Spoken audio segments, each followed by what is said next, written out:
Post उन शूद्रों को समर्पित है जो ब्याज पर कर्जा लेकर कांवर ढोते हैं। रामायण महाभारत का तो कीर्तन पाठ करवाते हैं, काम सम्मानित जीवन जीने का अधिकार देने वाले संविधान को नहीं पढ़ते, अपनी गुलामी की बेड़ियों को खुद मजबूत करते हैं और फर्जी सीना फुलाकर घूमते हैं। सबसे अधिक दुर्गा पूजा, गणेश पूजा, सरस्वती पूजा व कांवड़ ढोने का काम पिछड़े, अतिदलित व आदिवासी ही करते हैं। यदि सरस्वती की पूजा से ज्ञान, लक्ष्मी की पूजा से धन, दुर्गा की पूजा से शक्ति, हनुमान की पूजा से बल व गणेश पूजा से धन, वैभव, ऐश्वर्य मिलता है, तो सबसे विद्वान, धनवान, शक्तिवान, बलवान व ऐश्वर्यशाली शूद्र, अतिदलित, पिछड़े व आदिवासी होते। पर ये सबसे दुखी, गंवार, अशिक्षित, गरीब, बदहाल यही है। अंधविश्वास त्यागो, शिक्षा को गले लगाओ। शूद्र, ओबीसी, एससी, एसटी, इनकी हिंदू धर्म में क्या हैसियत है? नंबर 1, गीता के 4 अध्याय के 13वें पद में लिखा है, ये जो ब्राह्मण, क्षत्रिय, वैश्य व शूद्र जो विभाजन है वह मेरे द्वारा ही रचा गया है। फिर भगवत गीता में लिखा गया है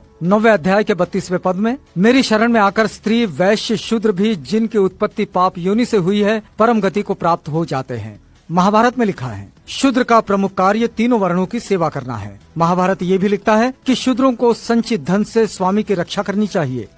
रामायण में लिखा है, शूद्र तपस्या करे तो राज्य निर्धनता में डूब जाएगा। रामचरितमानस में, ढोल गवार शूद्र पशु नारी, सकल ताड़ना के अधिकारी। रामचरितमानस में ही, पूजिए विप्र सील गुणहीना, शूद्र न गुण गण ज्ञान प्रवीणा।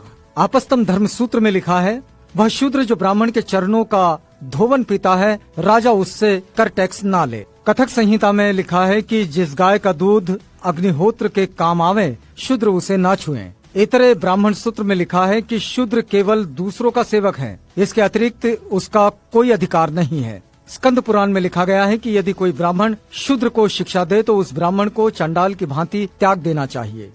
गौतम धर्म सूत्र में लिखा है कि यदि कोई शूद्र वेद सुन ले तो पिघला हुआ शीशा लाख उसके कान में डाल देना चाहिए। यदि वो वेद का उच्चारण करे तो जीभ कटवा देना चाहिए, वेद स्मरण करे तो मरवा देना चाहिए। विष्णु स्मृति में लिखा है कि देव यज्ञ व श्राद्ध में शूद्र को बुलाने का दंड 100 पर्ण।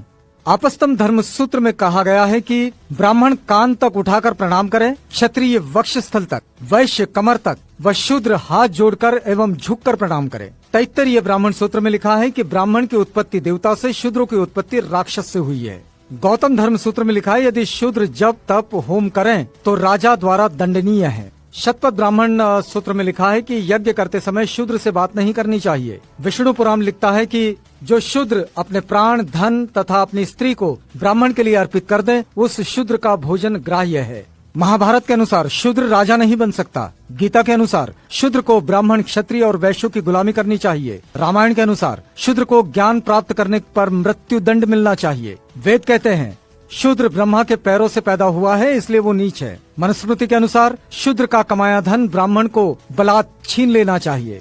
वेद कहते हैं शूद्र का स्थान ऊपर के तीनों वर्णों के चरणों में है। पुराण कहते हैं शूद्र केवल गुलामी के लिए जन्म लेते हैं। रामचरितमानस के अनुसार शूद्र को पीटना धर्म है, फिर भी एक सहनशील शूद्र अब भी इन हिंसक धर्म ग्रंथों और इन देवी देवताओं को सीने से लगाए फिरता है। जय विज्ञान, जय संविधान।